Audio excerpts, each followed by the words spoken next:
Derusyfikacja rafinerii w Niemczech może wymagać niespodziewanej roszady z udziałem Polaków. Wielka Brytania wykonuje kontrowersyjny zwrot do Chin. Ropa drożeje szybko wobec widma ataku na Iran. Jest 29 stycznia 2026 roku, nazywam się Wojciech Jakubik, a to jest codzienny przegląd informacji sektora energetycznego i paliwowego Energy Drink. Zapraszam.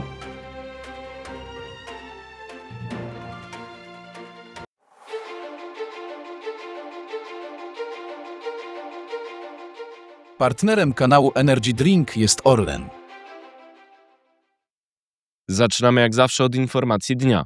Sposób na derusyfikację rafinerii Schwedt to zaskakująca roszada z udziałem Polski. Niemcy otrzymali od USA termin do 29 kwietnia na derusyfikację rafinerii Schwedt, kluczowej dla Polski. Oto co jest potrzebne, aby ten układ był korzystny dla Polaków, NATO i Unii Europejskiej. Może być konieczne wpuszczenie niespodziewanego gracza. Rafineria Schwedt należy w 54% do rosyjskiego Rosnieftu. Została objęta zarządem powierniczym Berlina w 2022 roku. Od tego czasu poszukiwany jest bezowocnie kupiec na te udziały. Zostały odrzucone oferty Orlenu i Unimotu z Polski. USA wprowadziły w październiku 2025 roku sankcje wobec Rosnieftu i Łukoila, które zmusiły już szereg rafinerii do zatrzymania pracy, a co za tym idzie, do sprzedaży udziałów rosyjskich w celu usunięcia paraliżu. Niemcy otrzymali zwolnienie spod sankcji USA wobec Rosnieftu do 29 kwietnia 2026 roku, czyli na 6 miesięcy. W grę wchodzi zatem sprzedaż akcji Rosnieftu lub przedłużenie zwolnienia. Financial Times przekonuje, że Niemcy biorą pod uwagę możliwość nacjonalizacji udziałów Rosnieftu. Zrobili tak w przeszłości z Gazprom Germania, tworząc spółkę Securing Energy for Europe, która sprowadza teraz LNG, m.in. z USA. Ewentualny paraliż rafinerii Schwedt z powodu sankcji USA oznaczałby zagrożenie bezpieczeństwa dostaw paliw w Niemczech Wschodnich i Polsce Zachodniej. Termin zmian jest kluczowy, bo tankowce muszą zostać zarezerwowane do 2 miesięcy przed dostawą, czyli te mające dotrzeć z końcem kwietnia muszą być zamówione z końcem lutego. Niemcy zarządzający Schwedt mają dostęp do naftoportu w Gdańsku i mogą tamtędy zamawiać ropę nierosyjską, jak pobliska rafineria Leuna zaopatrywana już w 100% spoza Rosji. Obecnie Schwedt jest zaopatrywany ropą klasyfikowaną jako taka z Kazachstanu z pomocą rurociągu Przyjaźń ciągnącego się przez Rosję. Autor tego materiału informował w 2023 roku, że według polskich badań charakterystyka chemiczna tej ropy jest analogiczna do rosyjskiej. Ropa kazachska może być zatem farbowanym surowcem z Rosji.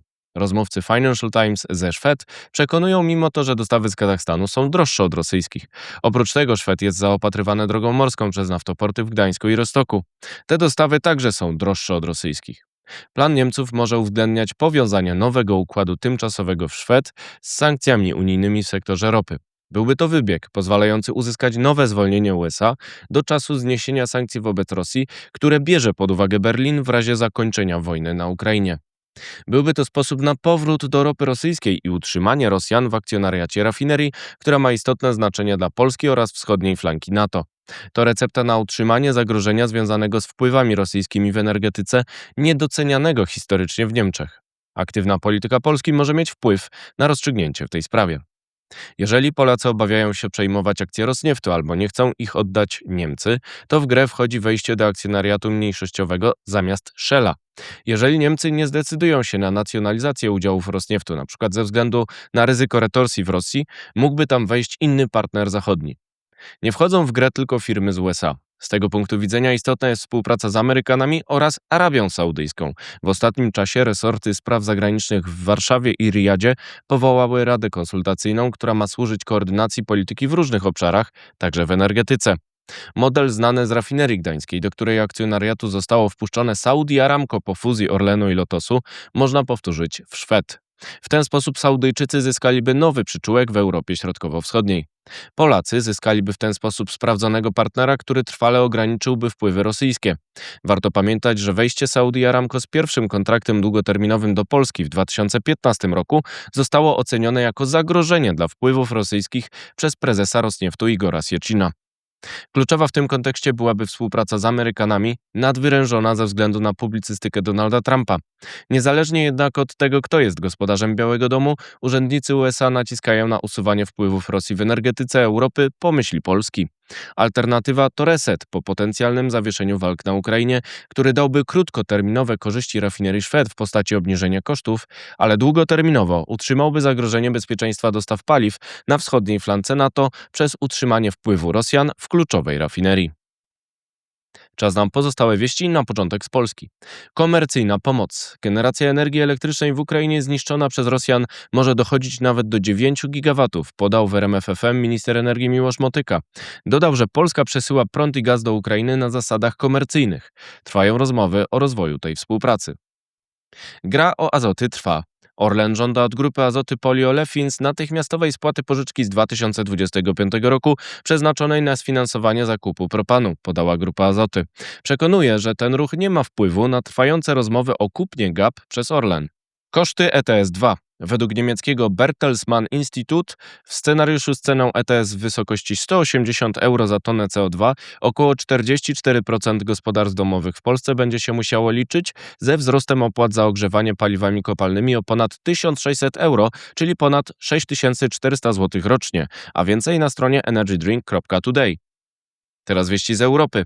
Wyspa energetyczna u brzegu Polski. Bornholm zamieni się w wyspę energetyczną z mocą 3 gigawatów morskich farm wiatrowych połączonych z sieciami Niemiec oraz Danii poprzez tzw. autostrady energetyczne wsparte środkami unijnymi.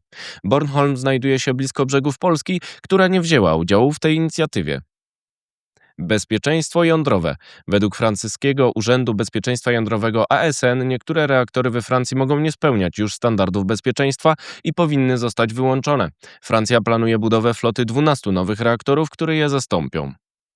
Dywersyfikacja LNG. Komisarz do spraw energii Unii Europejskiej Dan Jorgensen zapowiedział, że w odpowiedzi na spór z USA o Grenlandię Europa zdywersyfikuje dostawy LNG, by zmniejszyć zależność od Amerykanów. Ma pracować nad dostawami z Afryki Północnej, Bliskiego Wschodu i Kanady. Zwrot do Chin. Premier Wielkiej Brytanii Keir Starmer odwiedził Pekin na 3-dniowej wizycie. To pierwsza wizyta brytyjskiego premiera w Chinach od 2018 roku. Sektor bezpieczeństwa wysp ostrzega przed zależnością energetyki odnawialnej i elektromobilności od państwa środka oraz jego wrogimi działaniami wywiadowczymi. Jeszcze wieści ze świata. Implozja naftowa trwa. Przychody Rosjan ze sprzedaży gazu i ropy spadły według obliczeń Financial Times o około 20% przez taniejącą baryłkę oraz przecenę rosyjskiej Urals względem Brent sięgającą $24 przez sankcje. Koniec embargo. Według rosyjskiego komersanta rafinerie rosyjskie przygotowują się do wznowienia eksportu benzyny w razie zniesienia embargo obowiązującego do końca lutego. Ministerstwo Energetyki ma szykować przepisy o zniesieniu go od lutego. Ceny na giełdzie paliw w Rosji rosną. Krwawe panele słoneczne. Propagandowy China Daily wspomina o planie Chin wytwarzania poliolefinowego elastomeru do wykorzystania w panelach słonecznych.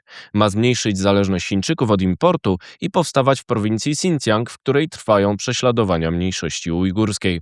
Ropa patrzy na Iran. Prezydent USA zapowiedział, że nowy atak na Iran byłby dużo gorszy. Zaapelował do Teheranu o zawarcie nowego porozumienia o cywilnym programie jądrowym. Baryłka Brent kosztuje już ponad $68 i jest droższa o 10% niż miesiąc temu, a więcej na stronie energydrink.today. To wszystko w materiałach przygotowanych dzisiaj, następna oczywiście już jutro, więc zapraszam Państwa serdecznie. Do zobaczenia, do usłyszenia.